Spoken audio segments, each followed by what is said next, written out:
I'm Nick Westergaard, and this is On Brand, helping you tell your story. My guest this week is Dan Salkey. So Liquid Death and Duolingo, two brands that marketers have talked about endlessly and will always say, we want to be like Liquid Death, we want to be like Duolingo. But they don't actually recognize the most interesting thing about Liquid Death and Duolingo is that they are inherently boring brands. They're inherently boring products, rather. They're in boring categories. What entertainment first brands do instead, and both Liquid Death and Duolingo are really good examples of this, is they build brand lore. Dan Salkey is the founder and strategy partner of Small World, an innovative creative consultancy that's redefining the industry standard. Dan specializes in entertainment-first marketing and the creative tactics necessary to build an entertainment-first brand. At its core, Small World is pioneering a new creative model by assembling bespoke teams from a curated roster of 200-plus top-tier, unstandard talent across entertainment, art, and technology. The company creates marketing experiences that feel as intrinsic and memorable as the products themselves. My interview with Dan Salkey is coming right up. But first... Brace the rudders! Raise the sails! Raise the sails! Captain, an unidentified ship is approaching. Over. Roger. Wait, is that an enterprise sales solution? Reach sales professionals, not professional sailors. With LinkedIn ads, you can target the right people by industry, job title, and more to reach the professionals who are more likely to find your ad relevant. Plus, with 1 billion members on LinkedIn, that means you'll have access to 130 million decision makers and 10 million C-level executives. That's a lot of millions of the right people. Get started today and see how you can reach the right buyers with LinkedIn's enhanced targeting tools. We'll even give you a $100 credit on your next campaign. Go to linkedin.com/MPN to claim your credit. That's linkedin.com/MPN. linkedin.com/MPN. Terms and conditions apply. There's a good chance you're dealing with a middleman, like me, when you get your medicines. That's because PBMs and insurers are often the same company.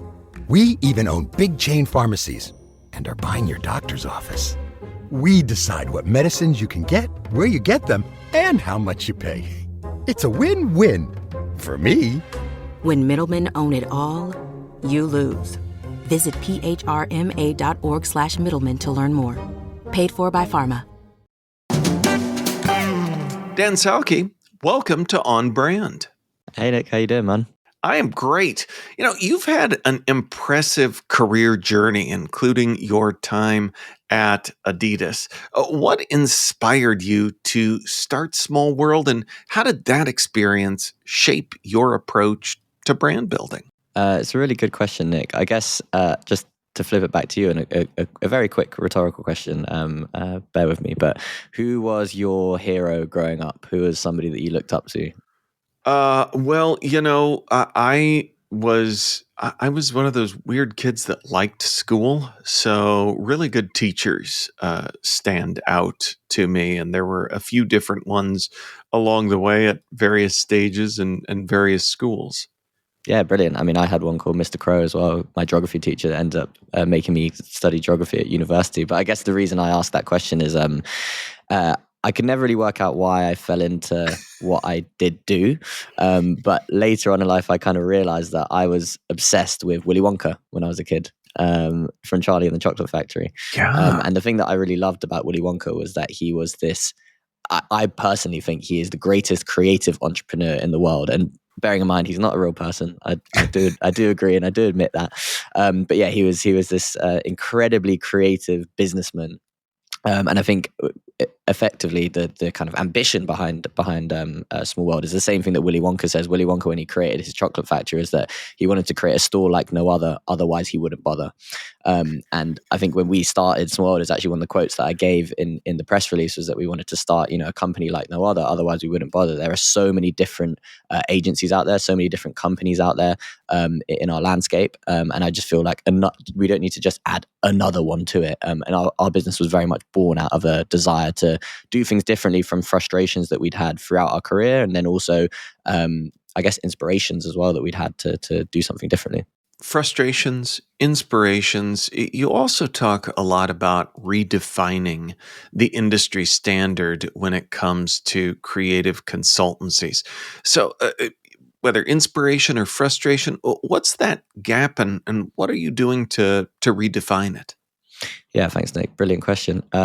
So Small World really was born from the premise in a pub over a couple pints with me and my co-founder, Harvey, where we just thought, why isn't there an Ocean's 11 of agencies? And that was the first question that we asked ourselves when we were sitting at the table. And I guess what we meant by that was we had so many briefs that came through at both at agency, but then also when I was brand side at Adidas as well, where you just felt that you couldn't get the right talent on the right brief. You would always have to have whoever had time physically, because agency businesses since the days of Mad Men have always been based around a time-based model, effectively. Ogilvy always famously said that his business went out the door every single day in the elevator, effectively, because people would go up and down, and the people that were there and the time that they spent. And that really hasn't innovated and hasn't changed for a long, long time. So initially, the kind of concept was about, okay, what if we could build these bespoke teams from a pool of top talent? The freelancer market obviously exploded post-COVID. People are much more flexible with their time. People are much more willing to be charged based on deliverable instead of time. So we started going about kind of building this roster and building out the teams for Small World. But I think the kind of magic turn, which was maybe about a year in, that we recognized was, we don't want to just build teams of really great specialists from the ad world for these businesses. There are actually quite a few other companies that are doing that. The Willy Wonka of it all, the shop that is different to no other, otherwise I wouldn't bother, is this entertainment first approach to marketing. So today in the world that we live in, you're no longer competing as a brand with other brands in an advertising Olympics. You're not all competing in a brand safe Super Bowl spot where you're up against, Mars and Mondelez. Your competitors now are Kendrick Lamar, Mr. Beast, Beyonce, some kid in Wisconsin who's 17 years old doing a TikTok dance who's getting millions of views. Like, those are the real entertainers today. And it seemed illogical that we wouldn't bring those creatives into the conversation and build a business model effectively that allowed us to, yes, still have the very best people who understand marketing science, understand branding science, understand advertising science, but supplement them with the very best people from the entertainment world, effectively. So comedians who work as scriptwriters, or showrunners who work on Netflix shows, writers who work at The Onion, people who run meme pages who can help us distribute things, content creators themselves. Like, there are tons of people out there who have an interesting skill set, which, if you start to think entertainment first rather than advertising first, can definitely have their skill set applied to brands.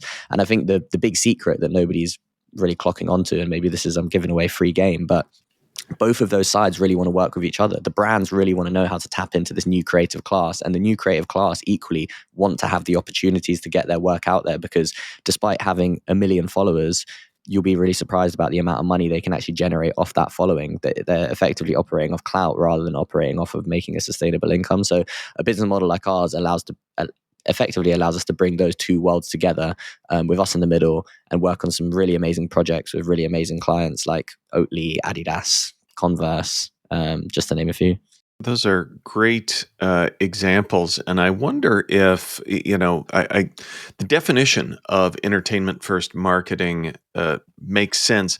But what does it look like in practice from the brand's perspective? Because I think there's an understanding of everything that you just said, of we're competing against all of these things for attention. But in terms of what it looks like in practice, I get a lot of apprehension on brand side of if we start doing that, we could put a foot wrong, we could end up doing harm. So how do you approach that process of entertainment first in a way that makes sense for brands? Yeah, totally. And you're right. It is really about blending the theory and the practice together. Because I think if I went out and asked 9 out of 10 brands, or ask 10 brands the question, do you want to be more entertaining? Or in other words, the name of our new report, Entertain or Die. Do you want to entertain as a brand, or do you want to die? 100% of them, if they're in their right sane mind, would say, I want to be entertaining. I don't want to die as a brand. I don't want to stagnate. I don't want to stop growing. But there is this entertainment gap. You're totally right. We call it the entertainment gap between knowing and wanting to do it and actually being able to put that into practice, either because of the internal processes of the business or because of the external veneer of the brand itself. So, and I'll plug it properly at the end, but we created this report called Entertain or Die. We've been doing it for 2 years. And the latest iteration of that, Entertain or Die 2, which we launched at South by Southwest, is effectively a guide to entertainment first brand building from start to finish, from theory to practice. And we did it with this company called Tracksuit, which is a brand tracking company, always on affordable brand tracking, really brilliant data and insight team they have there. We created this index within the report, which has 100 different brands in it. And we ranked all of those brands purely on entertainment value. So basically by looking at their combined social metrics and doing a survey of 20,000 people across the world to determine which of those brands were the most entertaining and why. And really interestingly, the top 30 brands in that index, 29 out of 30 of them experienced revenue growth last year, and 2/3 of them had double-digit revenue growth. So I think it just proves that entertainment first brand building is not just kind of like it's not a risky tactic effectively. I actually argue the opposite. It's risky not to do it. Right. But if we break down kind of, again, there's tons of insight in that report itself, but if we break down a couple of, maybe I'll take 2 of the themes that we had in there to talk about the theory versus the practice of it all. The theory of it all, I think 2 of the best brands to look at, and I'll explain why I say that, because they seem quite obvious to pick, right? So Liquid Death and Duolingo, 2 brands that marketers have talked about endlessly and will always say, we want to be like Liquid Death, we want to be like Duolingo. But they don't actually recognize the most interesting thing about Liquid Death and Duolingo is that they are inherently boring brands. They're inherently boring products, rather. They're in boring categories. Water and language learning apps. Mm-hmm. Those are 2 of the categories that I think if I gave you a brief for that initially as a creative, you'd look and say, what am I meant to do with this? But that is the best starting point for a brand like this to prove, or this is the best starting point to go to any brand builder and prove that any brand can follow an entertainment first approach. How both of them do it in theory, they have an incredible, what I call brand lore. So I think it's like the first theme in the report, and probably the number one thing that you need to rip up and start again on if you're trying to have an entertainment first approach is this idea of going from brand guidelines to brand lore. So brand guidelines are inherently restrictive and constraining in what they do. As you said there, a design team, a legal team, etc., might follow a set of brand guidelines and very quickly see that a campaign gets watered down because it doesn't follow a certain set of color codes, or it doesn't adhere to a certain tone of voice, or whatever that might be, right? And it's very restrictive for a creative, especially moving at the speed of social or the speed of the internet. What entertainment first brands do instead, and both Liquid Death and Duolingo are really good examples of this, is they build brand lore. And brand lore is much more about taking a kind of leaf out of the book of Hollywood and building up almost like a brand world, a brand universe, effectively, storylines that exist within the brand that can live, breathe, and grow. So a really good example I always like to use is Julia the Owl and Tony the Tiger, right? They're both exactly the same thing. They're a brand asset, they're a brand mascot, but they're used in totally different ways. So Tony the Tiger will be just slapped on the front of a cardboard box for Frosties. And maybe he says it's great every now and again at the end of an advert, but that's it. A very static, almost like zombified asset that doesn't really do anything. The difference is Duolingo is a living, breathing character, an influencer in his own right, kind of has all, and the reason why that is because he has all these storylines built into the character itself. And that started from the very beginning in terms of giving the social team trust to do that inherently. There's this really great quote from their global social media managers who says, fear and growth basically can't coexist. If you want to grow as a brand, you can't be fearful of what you're going to do. You're going to make mistakes, and whether we like it or not, the internet moves on very quickly, whether we do the best thing in the world or whether we do the worst thing in the world. So I think that's kind of a mantra to live by, and that's sort of the theory that brands need to live to.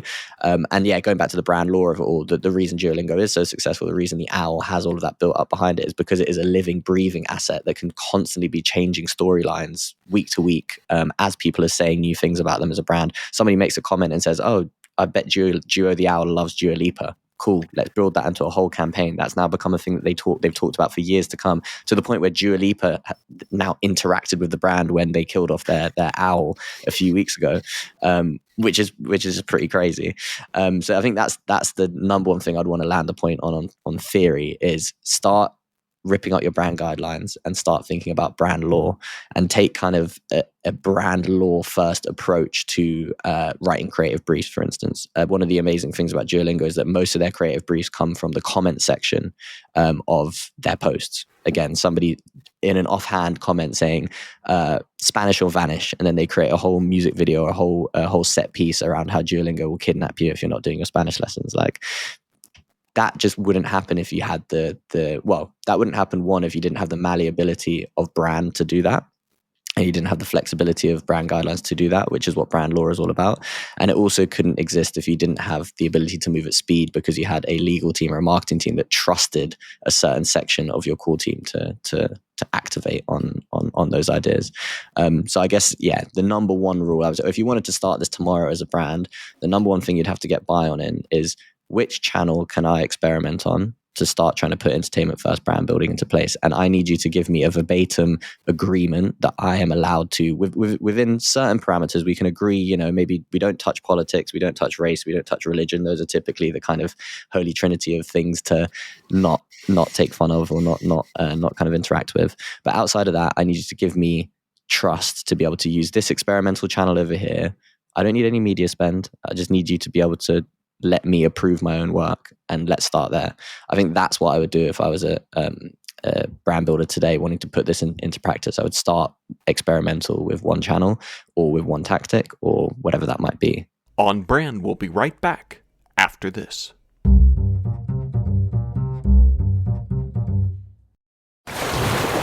Brace the rudders! Raise the sails! Raise the sails! Captain, an unidentified ship is approaching. Over. Roger. Wait, is that an enterprise sales solution? Reach sales professionals, not professional sailors. With LinkedIn ads, you can target the right people by industry, job title, and more to reach the professionals who are more likely to find your ad relevant. Plus, with 1 billion members on LinkedIn, that means you'll have access to 130 million decision makers and 10 million C-level executives. That's a lot of millions of the right people. Get started today and see how you can reach the right buyers with LinkedIn's enhanced targeting tools. We'll even give you a $100 credit on your next campaign. Go to linkedin.com/MPN to claim your credit. That's linkedin.com/MPN. linkedin.com/MPN. Terms and conditions apply.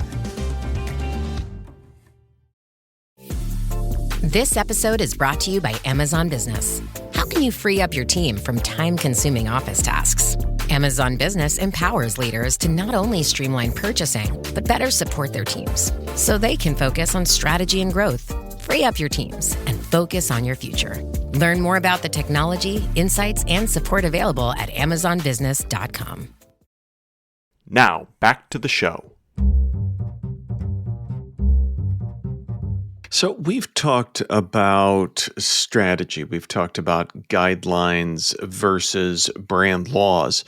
So when it comes to assembling the right team for a project, again, your bespoke team model is different. I love the analogy of an Ocean's 11 team for brand work. But how do you put together the right team for the right job?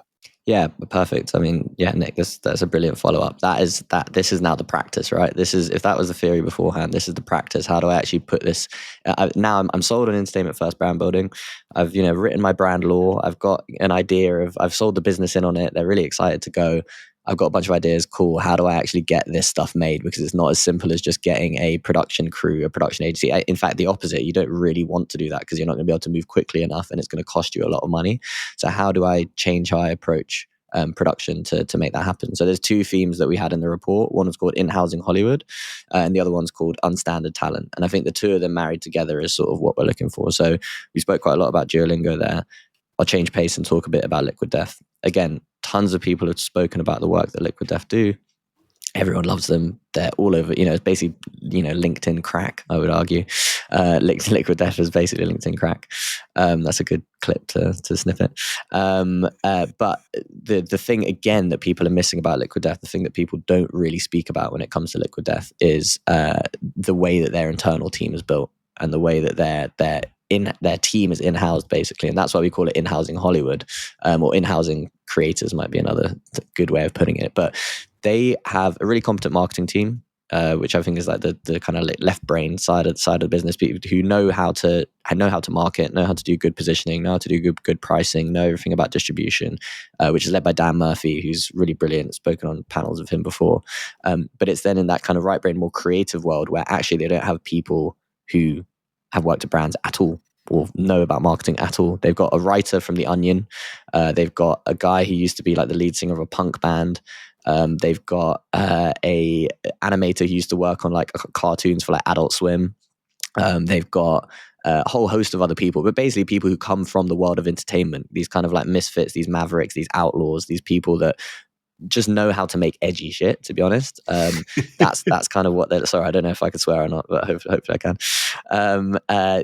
These people who just create edgy stuff, basically. And that's how they've crafted this team that can move very quickly and can also create stuff on a sort of fraction of the budget. I think their Super Bowl ad, they were quite proud in telling people their Super Bowl ad was, I think, the third most effective ad aired this year. And it was made on basically a $300,000 budget, which as a number sounds like a lot here, but relative to the millions of dollars that are spent on Super Bowl adverts, that's pretty incredible. So it shows that you don't necessarily need big budgets to make entertainment first work. What you do need is to have a team that genuinely comes from the world of entertainment. Whether you're hiring that team in-house, like a Liquid Death does, and like we consult some clients on like Duolingo, or whether you're in an agency working with somebody and bringing these people in freelance, those are the types of skill sets that you need to be looking for. They're the skill sets that are the most interesting. So with those varying skill sets across industry and backgrounds, as creative lead, are there any interesting intersections, areas of overlap, lessons that you've learned that you might not have seen were you not working with such a diverse team? Yeah, that's a really good question. I mean, it's interesting again, like you need to know the right time to bring creatives like that into the mix, because the reason you're picking them is because they are not classically trained. That is the number one reason you're picking them, because they're not traditionally trained in advertising. They're not traditionally trained in brand building. So you want to make sure that you've almost, and this is why I think it is a blend of the two. That's why I don't think it is like a just fire your CMO and hire a skateboarder from LA to come and be a new CMO or CFO. Like that's not, that you wouldn't necessarily want to do that. But I think what does work is when you've got kind of your positioning nailed, you know exactly who you are, you've almost written that brand law effectively, and then you're working with these people effectively to craft the entertainment itself. So you're bringing them in at the point where you're actually producing and distributing what you're coming up with. I think one of the most interesting things that I've realized is that loads of these people are basically, so like again, if you go back to the Mad Men days, you had a creative team that were a copywriter and an art director. Basically, if you ever watch Mad Men, you'll pick out those skill sets from it. Someone came up with a smart lines, and somebody would literally draw the art and then get it for a billboard or for a magazine. It was a lot easier because you only really had like a couple channels. You had radio, TV, and then print and press. I guess you had like 4 channels basically, and they were all generally art and copy based in some way or another. The rules have completely changed now. Media is far more fragmented, and there's so many different forms of things that you can make. And the people who've been born into that era, the very best creatives, are now able to effectively do everything in one package, which is incredible, as well as, you forget, distribution. If they are a creator who has a large following at the same way. So we work with Oatly, which is a brand I might talk about later on, but on their latest taste campaign, we've worked with a bunch of really interesting creators who also inherently have their own audience built in. And sometimes we'll work with creators who are being used just as creatives or using them purely for their creative skill set.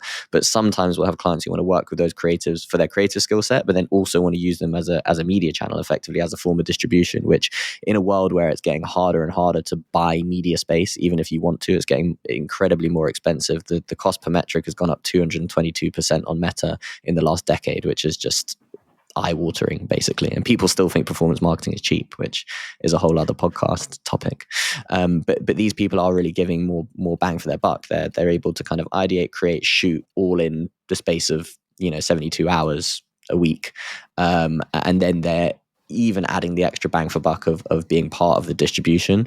And if you look at some of the best brands out there who are working with non-traditional creators and non-traditional talent, Mischief, MSCHF in New York, the kind of art collective, personal favorite of mine, released like the Big Red Boots, the Jesus shoes, lots of other interesting wild campaigns. They did the eggs with Ordinary recently. I don't know if you saw that, but it was basically eggs, or the Ordinary, a skincare brand, was selling eggs in New York for like $3 or something to combat the egg crisis that's going on. But those guys are the ones who are thinking about creative ideas holistically. They're thinking about how can we work with creators who know how to ideate, create, but are also thinking about distribution from the very beginning, thinking about how this idea is going to be shared if we're not going to have media money behind it. I think that's what a lot of creative lacks today is there is no thought about where it's going to end up. And creators inherently think about the end user journey because they need to think about that, because they need it to be shared, because that's the only way they're going to grab and get attention. So sorry, that was probably a roundabout way of answering the question in some pieces, but yeah. To kind of come full circle back to the Willy Wonka of it all and the why bother, and you've talked about how differently you've approached things with Small World. I wonder what your eye is on next, because in terms of whether it's AI disrupting creativity, whether it's a continued tech shifts in media. What are you looking at as someone who is running an agency with really the mission of doing it differently? Otherwise, why bother? Yeah, brilliant question. I mean, of course, entertainment is always going to be at our core. I think that's the thing that we feel we've cracked and we really enjoy, to be honest. I think there's going to be a bit more of, and this is something that we're thinking about already. Of course, AI is great, but it is a tool. It's a tool for creativity. And I personally am not one of the people who's on LinkedIn kind of bashing AI or being scared of it. I actually really want us to embrace it as a business and want us to use it as one of the creative tools that we have, just like we would use, anything else, just like we'd use Slack to communicate with each other. It is another tool for our toolbox. But I think we're going to see a lot more. Again, I think this is going to be the age of creative entrepreneurialism, the Willy Wonka era, hopefully, the Willy Wonka years. I think we're going to see a lot more creative people, and there's actually a brand I'll mention in a little bit. We're going to see a lot more creative people popping up and creating, whether it's a side hustle or whether it's a small business or whatever it might be, and with the support of tools from AI all the way from Midjourney through to some of the like crazy AI avatar tools that are coming out there today. They're going to be able to start these effectively businesses, one-man businesses that can rival the likes of a Snickers and Mars in terms of like marketing might and advertising might, I would say. And what that means, and I guess what that means for us, is there's so many creatives that we speak to, and we're working on an internal project at the moment, which I can't reveal too much about just yet, but there's so many creatives that have a bottom drawer, we call it the bottom drawer, but a bottom drawer of ideas that clients never made. They're brilliant ideas, but a client just couldn't buy it because they weren't brave enough, or they just couldn't do because, the timing wasn't right, or whatever that might be. And that is basically where all of those bottom drawer ideas basically are inherently easy to make now because of tools like AI, because of the advancement in technology, because people have, I also think, the spirit to do it. Post-COVID, I'm kind of testament to that. Started a business post-COVID. Loads of people kind of said, life is too short. I want to do something interesting. I want to do something creative. I want to build businesses. I want to put my creativity into an outlet. So I think that's my kind of like tip, I suppose, is that we're going to see a lot more like really interesting Mischief style, Liquid Death style pop-up businesses that come up that are either just like weird experiences or weird things that we can kind of interact with and experience. And yeah, I hope that Small World as a business is at the heart of that and supporting people who do that. And we definitely have plans to do that as well. But yeah, definitely embracing new technologies 100%, that they're allowing us to create faster, quicker, better, I feel. Awesome. Well, you've alluded to mentioning some brands, and I am excited because, again, with your Willy Wonka mindset, you have even brought some unconventional creativity for my wrap-up question of a brand that's made you smile recently. So, Dan, take it away. Yeah, so Nick, I was listening to one of your podcasts with I think it was one of the creative people from Anomaly, and as creative people do, try to build on what you said and tweak your question slightly. So I'd like to do the same. I'd like to mention a household name, a startup, and a personal brand that made me smile in the last week. I think it was even in the last 24 hours. First of all, a client of ours, which I have to plug, I've plugged again before, but Oatly, who just came out with their new taste campaign, which is live in the UK here, Germany, and I think it should be in the US as well. Oatly are one of the original kind of enlightened zaggers, what I'd call enlightened zaggers. You know, they came out with a campaign all around why, you know, it makes way more sense to drink oat milk than it does traditional milk. Basically like milk but made for humans was one of the lines that they went with, which just makes you think. This new taste campaign is kind of no different. It's really interesting. It's really eye-catching, really captivating. Lots of the work that we've done around it as well is very non-traditional, working with creators, as I said, to bring it to life in different ways. So yeah, if you see those billboards around, or if you see some of the content on social, that's one of my sort of favorite campaigns. A startup, and it's still oats themed, which is quite weird. I don't know how that's ended up happening, but there's a friend of mine, Ben DaCosta. He's a creative. He's one of those people that I just explained about, who's launched like an interesting business, basically just off his own back, with kind of the help of a few other people. And it's a brand called Oat Cult. So it's overnight oats, but it has the brand lore of cults put over the top of it. Very interesting brand. Again, some people might have seen it, they might not have seen it. They launched it with a Midsommar style Alfred Hitchcock horror film to bring it to life. Very weird, very strange copy on the back of the packets, but definitely makes you smile, definitely entertains you. And then the last one would be a personal brand. So there's an artist who, again, I didn't know about till 24 hours ago. And this just kind of shows the brilliance of like a clever marketing campaign, I suppose. There's a guy called John Bellion, who is a musician who is a recording artist behind lots of the biggest songs for Rihanna, lots of the biggest songs for Justin Bieber, Jason Derulo as well, but never stepped into the spotlight himself. He kind of went AWOL for 6 years to make his own music, left his label. And then recently he's just done this really interesting kind of campaign to relaunch himself to the world, where it's almost anti-internet, I would say, or anti-social media, which again, in the space that he's in, it's very hard to stand out. It's very hard to get away from having to do social media. But what he did is he launched his new album by posting a really blurry screenshot of his notes that had a link in it that you have to physically type in to a website to get a 13-minute unskippable video of him making this new song. So it's basically adding, and this is one of the counterintuitive things in marketing, is adding difficulty, which makes you feel like you're getting more of a reward when you actually activate and see what the campaign is all about. And yeah, he's done a bunch of other things, like he doesn't have social media, so he created like a really janky 2D old school like MySpace forum style page where all his fans can come and basically get all of the links for his latest work. He sent out all these kind of like WeTransfer links. What was another thing that he did? He did this kind of like old school forum, janky kind of WeTransfer links he would send to people, this 15-minute unskippable video, effectively just kind of like world building and going counterculture. Those are the things that make us stop. Those are the things that entertain us. Those are the things that make us stand up in this world, I guess. Things that feel counterintuitive to how a musician should behave. Things that make us feel counterintuitive to how an oat milk brand should behave, or an overnight oats brand should behave. And those are the brands that make me smile, I suppose. I love it. Dan, where can folks go to learn more about who you are and what you do? Yeah, so on personal branding, I guess the very best way to just kind of keep up with Small World and our new writing, our new research, Entertain or Die as well, is on my LinkedIn. So that's Dan, Dan, Salkey, Salkey, and it'll probably be in the show notes as well. If you want to go and visit our website, it's meetsmallworld.com, so MEET smallworld.com. And on the website, straight away on the website, there's 4 buttons at the bottom. There's a link to Entertain or Die, which is what I would recommend everyone downloads. It's all of the stuff that we talked about here and way more. It has the whole guide to entertainment first brand building. Give that a download. And my door is always open. My digital door is always open to anyone who wants to talk about that kind of stuff, because as you can probably tell from this podcast, I'm a bit of a nerd for it.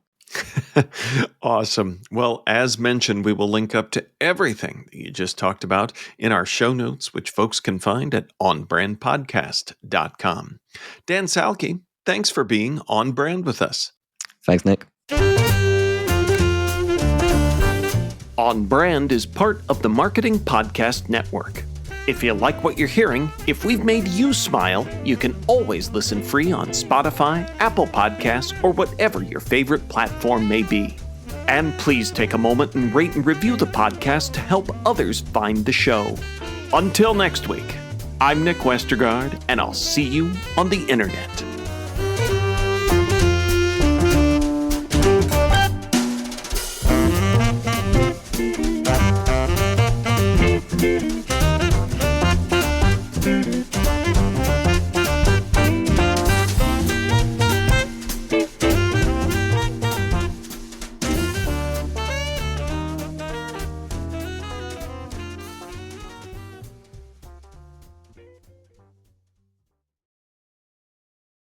You may know you're listening to this show along the Marketing Podcast Network, but did you know there are other great shows on MPN to help your business? Robbie Samuels hosts the On the Schmooze podcast. Robbie, tell listeners what to expect from the show. Since 2015, I've interviewed entrepreneurs who overcame challenges to achieve success in their field or industry. Tune in to On the Schmooze to listen as I ask deep questions to elicit untold stories about leadership and networking. And where can people subscribe? Find the show at ontheschmooze.com or on marketingpodcast.net, or just search for it wherever you get your podcasts. You heard them. Go subscribe. This podcast is heard along the Marketing Podcast Network. For more great marketing podcasts, visit marketingpodcasts.net.